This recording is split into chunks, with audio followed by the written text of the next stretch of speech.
A warm welcome to all the participants. We have two-part series on teaching pedagogies in mathematics. The first of this series is titled Innovative Pedagogy. So before we start, let's try to understand that what is the need of changing the teaching pedagogy.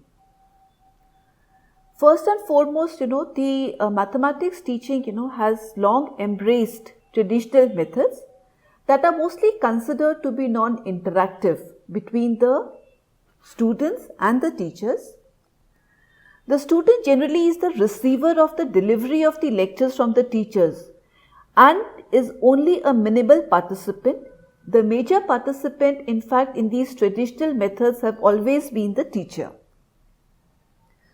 The traditional approaches are dominated by theory, and in general they do not address the needs of most of the students. The methods have not evolved much since a long period of time. And the emphasis is generally laid on how much mathematics one knows rather than how much does one mathematize, in fact. So, these are the various reasons, in fact, where the people have now started talking about that do we really need a change in the teaching pedagogy? So, answer to most of them is yes, the need is required. So, how does one go about it, So, what are the innovative methods that can be adopted, to change the teaching pedagogy in mathematics? So, let's take them up one by one. The first is the inductive versus the deductive approach. So, before we introduce, the exact definition or what are the approaches about it, let's take an example, So, you have an example of Tower of Hanoi. Maybe some of the participants may be aware as to what this problem is. It is a mathematical puzzle that consists of 3 rods and a number of discs with varying radii. So, you have 3 rods and you have a number of discs. So, here we have taken an example of 3 discs and they have various radii. Initially, the discs are arranged in descending order of radii and they are all stacked on the first rod. So, the aim of the puzzle in fact is to move this complete stack of discs from one of this stack to the third rod, and of course, there are certain rules that needs to be followed. At each step, a person in fact who is solving the problem can only move one disc at a time, and each move that a person can do consists of you take the upper disc in a stack. So, you place it either on top of another stack. So, in this example, of course, you have empty rods. So, it could be that the blue one is say a move to the third one, and then the red one, it can either be moved on the empty rod or it can be moved on top of the stack. So, the third one where we have shifted the blue one. But there is a third rule which also dictates that at no instance a disc with greater radii may be placed on top of a disc with a smaller radius. So, this of course is a valid position where you have a stack in which the lower disc is of a greater radius than the upper disc. But this of course is an invalid position where you have a disc of a smaller radius placed below a disc of a greater radius. So, these are certain examples that you have of the Tower of Hanoi, and using these rules one needs to solve the problem, and what the problem basically is that you have to move this complete stack from one rod to the other, and generally it is said from the first rod to the third rod. So, the question basically is what is the minimum number of moves that is required to solve the puzzle. So, I would suggest the participants that you can pause the video here for some time and try to answer the questions when the number of discs on the first stack is 3 as is shown in the diagram. The number of discs on the first stack is 4. So, you have another disc you can add a disk of a smaller radii on the top or a disk of the largest radii placed at the bottom. The number of disks on the first stack is 5, and then you generalize the pattern for n disks. So try to pause the video here for some time and see whether you can solve this problem. See whether a general pattern is emerging out of it. And those who are unable to do so, maybe you can just go on the internet and search for the Tower of Hanoi, and you will have a number of interactive sites where you can see the solution emerging out of it. Now let's go to another problem, in fact, and again I would advise all the participants that try to take some time to answer the following question. Now this question is in fact a part of a number of our mathematics syllabi that and such questions are generally asked to the students, mostly in the when we are talking about the algebra course. So it is you have to find out two integers x and y such that it satisfies this equation 75x plus 141y is equal to 6. It's a example, you can have a lot of other examples of that kind. Now one of the method, of course, can be a hit and trial method, where you will arrive at a solution that you first of all divide this by 3 so that this equation basically reduces to solving the equation 25x plus 47y is equal to 2, and you bring one variable to the right hand side and solve for one variable. You keep putting on the integral value of y and see that at what part do you have that you get an integral value because it's divided by 25. So one of the solution by hit and trial method one might arrive at this solution that the value of x is minus 30, the value of y is 16. So that's of course one method of doing it. The other method which is generally taught in our course of algebra is using the Euclid's algorithm. So the algorithm from the algorithm one can infer that if I have this reduced equation which is again 25x plus 47y is equal to 2.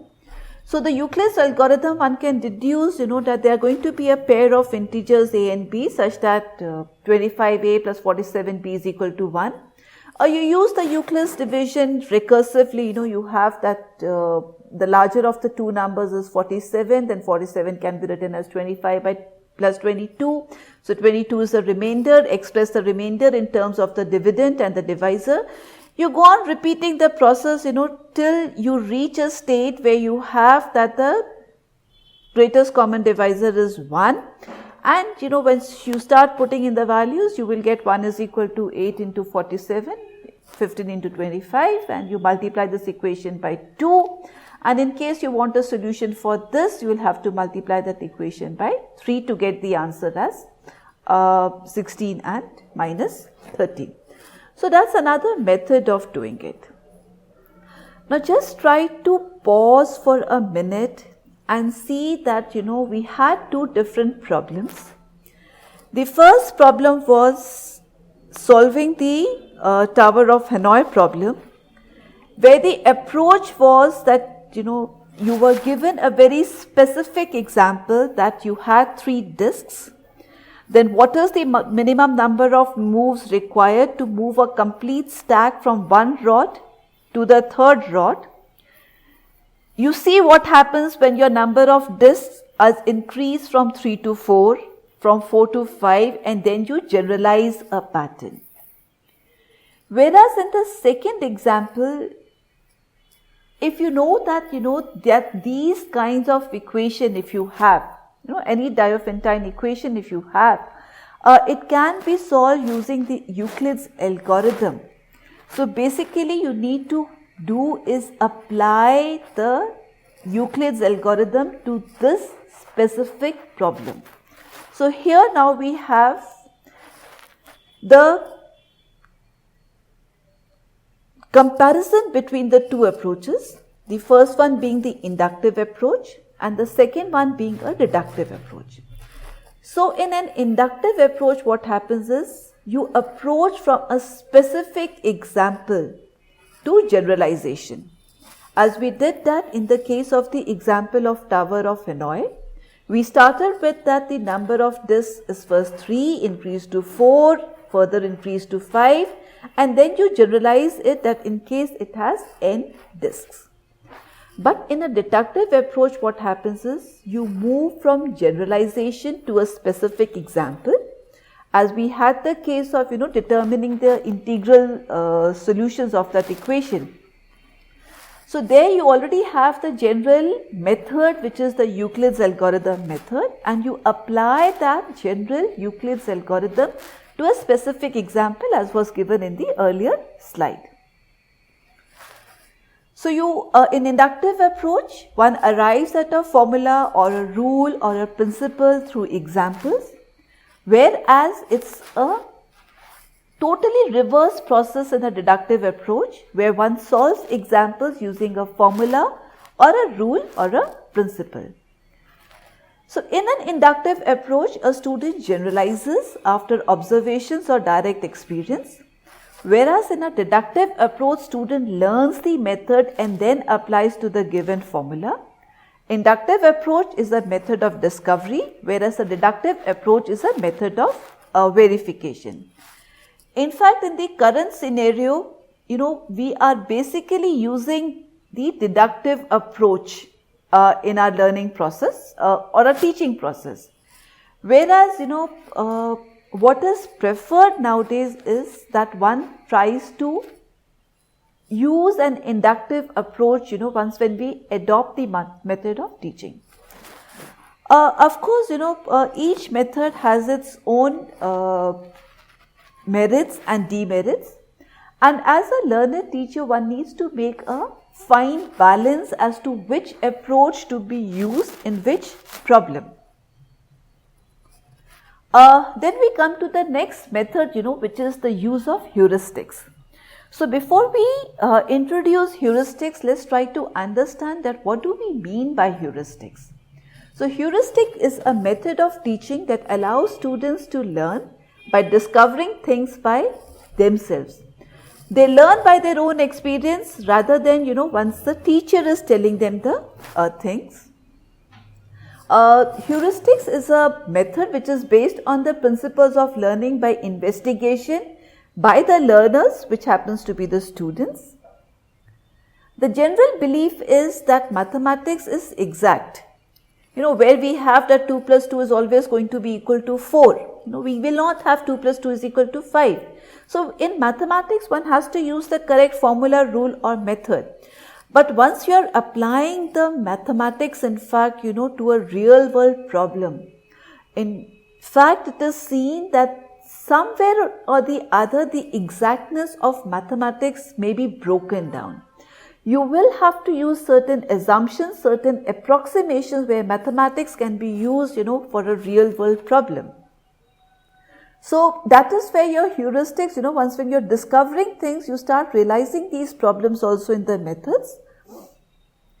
So heuristics encourages, in fact, the learners to use alternative processes and interactive methods to solve a problem. Teacher role, becomes more of a facilitator in the learning process, rather than knowledge giver. So teacher basically, they raise relevant questions, and they facilitate the learning process instead of directly giving them, the method. The method is arrived slowly and slowly. It helps, in fact, to develop conceptual learning ability, reasoning, thinking ability amongst the students. And the continuous inquiry, once when you use heuristics, so there is a continuous inquiry that keeps the students engaged. And it promotes, in fact, active participation in the teaching learning process by both the teachers and the students. So let's take an example. Most of us, when we are teaching the course on calculus, and this generally happens in the first year And almost everywhere in the first semester, as soon as a student enters, from their school or from their class 12th grade to the first year of undergraduate. So it's a very common question when asked is that what is the parametric equation of a circle, x square plus y square is equal to a square. Of course, this is with an assumption that the parametric equations has been introduced to the students. So many students, they are generally, you can try this exercises in your class. So if you ask them that what will be the parametric equation of the circle, so many students, they do answer this question correctly, that x is equal to a cos t, y is equal to a sin t, where your parameter t will vary from 0 to 2 pi. The domain of the parameter, it's quite possible that many students may not add. They might just stop at x is equal to a cos t and y is equal to a sin t. But most of the students, they do generally give these answers. Now here comes the role of the teacher by asking them certain exploration questions. That when the parameter t varies from 0 to pi, how is the circle traced? Is it in the clockwise direction or is it in the anti-clockwise direction? And when you trace the parameter, you change the parameter t from 0 to 2 pi. So when t is 0, so it basically starts from the x-axis, the positive x-axis. If suppose the circle has to be traced, initiated from the point minus a 0, that means from your negative x-axis and has to be traced in a clockwise direction. Can the parametric equation be changed? Can we have a certain parametric form of the circle which will allow us, to trace the circle in this method? So that basically leaves, it makes us move to the next question, that can the parametric equation of a circle be written differently? Is the parametric equation of a circle unique? Can we find out some different ways of representing the circle in a parametric form? So, instead of giving direct answers, to this, so the heuristic method, it allows the teacher to ask the question. When the questions are raised, the students are forced to think about it, investigate it for themselves, and then come out with certain answers. So, how are the various parametric forms, different from each other? So, if you wish, you can pause the video here, try to answer your questions, yourselves.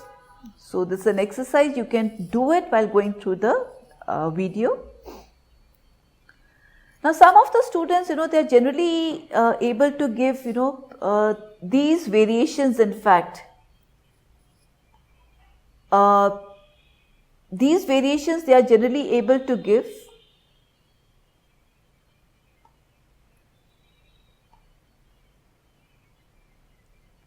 Where, if you see that it is either an interplay between the cosine and the sine term and the signs of the plus and the minus sign.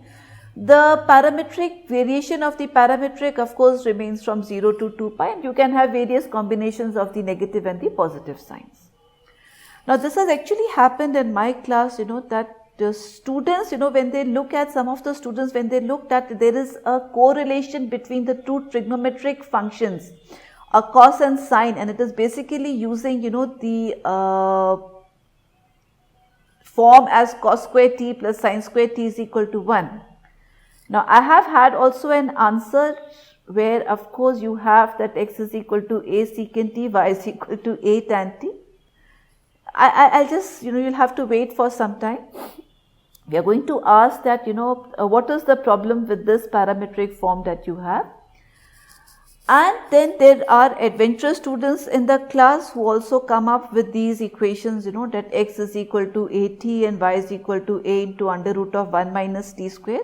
Most of them may not come out, with this domain of the parameter t. But yes, a few of the handfuls do come out with these solutions also. Now this leads in fact to the next round of discussion, that is there a problem in tracing the parametric curve. I have not called this as a circle, So when I talk about that, when you have x is equal to a secant t, y is equal to a tan t, what is the parametric curve that is traced? And is there any problem in tracing the curve if you take your t to be varying from 0 to 2 pi? For the second case, can the parametric curve x is equal to at, y is equal to a into under root of minus t squared trace the complete circle? Now this, allows the students to see that have they thought about it correctly? And actually one should never rebuke the students, for thinking out of the box. Because any student, who have thought about this and this is trying to move somewhere beyond what has been told to him or her, trying to make certain new connections. And that is what, the whole process of using heuristics is about. So let's come to the next method that can be adopted. So for that, I would like to introduce you to the analytic versus the synthetic method. So the analytic method is derived from the word analyze, which means to study something in detail in order to discover more about it, whereas synthetic method is of course derived from the word synthesize, which means to put separate fact together to arrive at a conclusion. Now in the analytic method, you break the problem. So in the problem, naturally, you do not know about the solution, that's the unknown part. Till that time you come down to something, which is known. So you come down till it gets connected to something known. Whereas in a synthetic method, you connect whatever is the known knowledge, and you know certain things about the paths to arrive at the solution of the unknown part. So this proceeds from unknown to known and complex to simple, and therefore some of them, they also call the analytic method from top to bottom approach, whereas the synthetic method is from bottom to top approach. So in the synthetic method, you have certain known facts and you are moving towards the unknown fact, that means the solution of the problem. Whereas in the analytic method, you have the problem, you keep breaking it up into small parts till the time you get it connected to something known, some principles that are known to you. So let's take an example, again you find this example very common in some of the calculus textbooks, when you teach the calculus at the most first year level. Sketch a graph, which has certain properties. So the properties are given in terms of the first order derivative and the second order derivative. And what can be said about the derivative of f of x at x equal to 1. So, here the function is not known to you. So you start collecting, breaking the facts and trying to come back to what is known. So, you start connecting that when a first order derivative is given, it is connected that a function is either increasing or decreasing in a given interval. And the second order derivative is related with the concavity of the functions. So when you start collecting this, first break it down that I do not know what the function is, so unknown is not there. So I break it down that my first order derivative is known, second order derivative is known. The first order derivative geometrically gives me the increasing and the decreasing, region of the function, whereas the second derivative gives me the concavity of the function. So you are able to, arrive at a solution that, okay, from x equal to 1, it has to be increasing, for x greater than 1, it is decreasing. It is throughout, in fact, you have that it is concave down. So at x equal to 1, naturally there is going to be a point of maxima. So the derivative of f of x at x equal to 1 is going to be 0. But let's try to look at this example in a different manner altogether.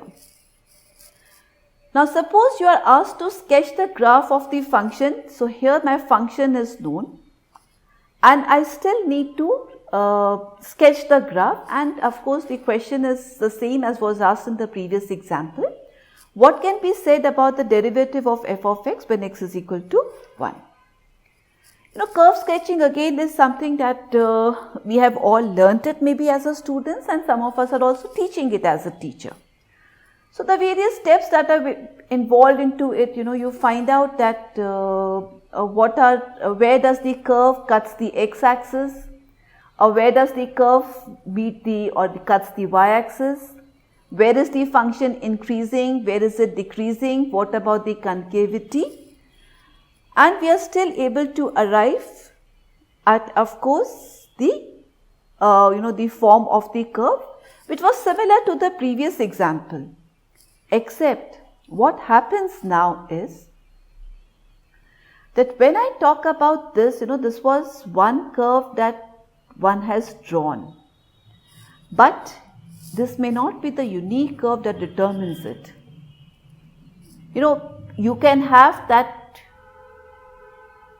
some student can have the same maxima point but cuts the x-axis at different values, or you can have a totally different value altogether. But yes, one common point where someone must not deviate is that at x equal to 1 you have to have a point of maxima. Now once when you come to your real world problems, in the real world problems generally the equations may not be given. If your data is being represented by a certain curve, you might have a certain properties of a curve, and you need to deduce from there certain feature of that curve. Like in this case it is that what happens when f or derivative or the change in f of x when x is equal to 1. So I don't need, and with this information I don't require the exactness of the curve, that the curve has to pass through these points on the x-axis, must cut the y-axis at this point, at the maximum at x equal to 1 where it attains a point of maxima, that should be the value of y. I don't need this exactness. As long as I am able to get the qualitative nature of the curve, it is enough, and I am able to answer this question correctly, that at x equal to 1 the change in f is going to be 0. So that is in fact enough for me. So that's why it's good to also introduce the analytic method along with the synthetic method when you are teaching into a class. So of course, not all methods are, good. You always have to maintain a balance. So there are certain merits and demerits of the analytical method. So the analytical method is an essential part. The essential part of the method is to discover the solution. It enhances the logical thinking and reasoning ability of the students. It actively involves the students' participations, and the students need not memorize any set process to solve a problem. But this method is lengthy, it is time consuming, and generally when we have the constraint of completing a syllabi within a stipulated time, so the analytic method may not always be suitable, and of course this method is not suitable for all kinds of problems.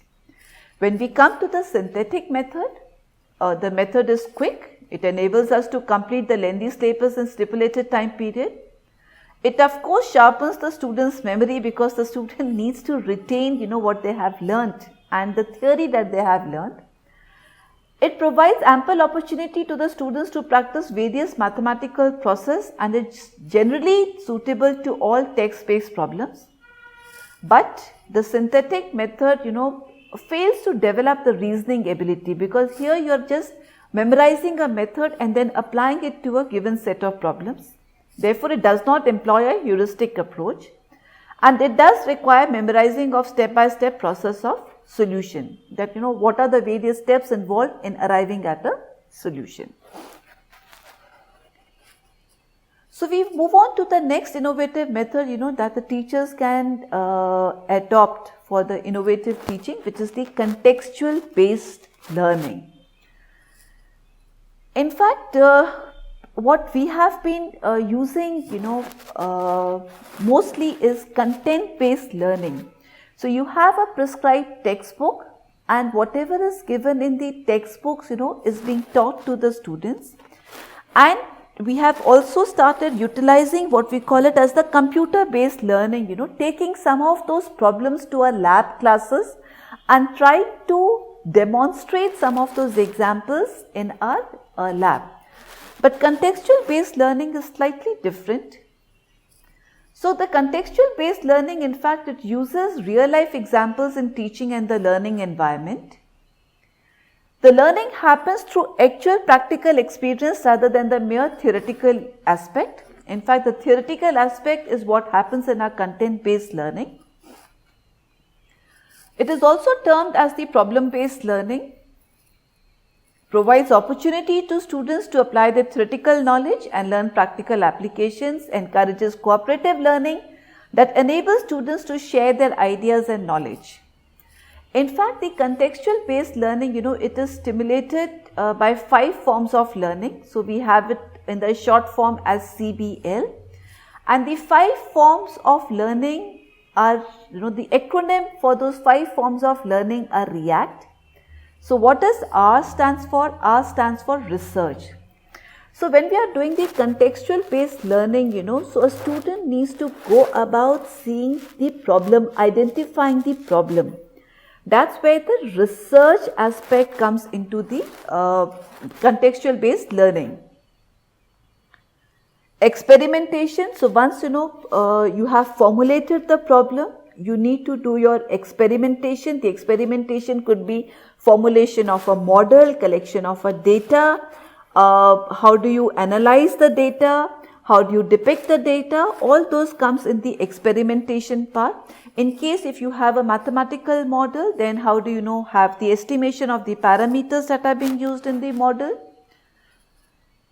And then you apply that theory. So applying basically is that, there could be a model which is already existing.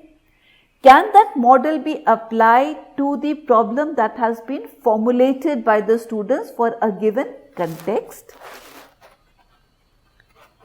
Correlate, in fact. So correlate the theory to its application. So that's an important part of the contextual based learning. And then of course teamwork. Now teamwork or peer learning is in fact what is basically the need of the hour.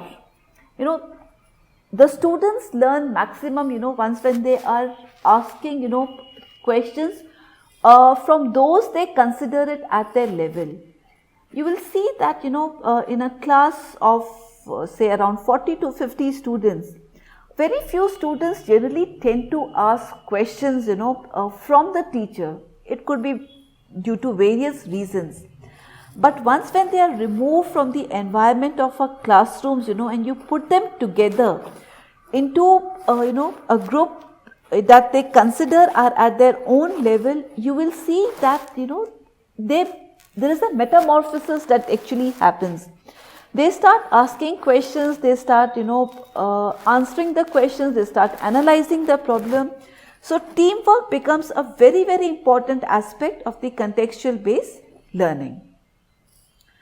The next, of course, is the project based learning, but we are going to stop this part right now, and we'll take up the project based learning in our next session. Thank you.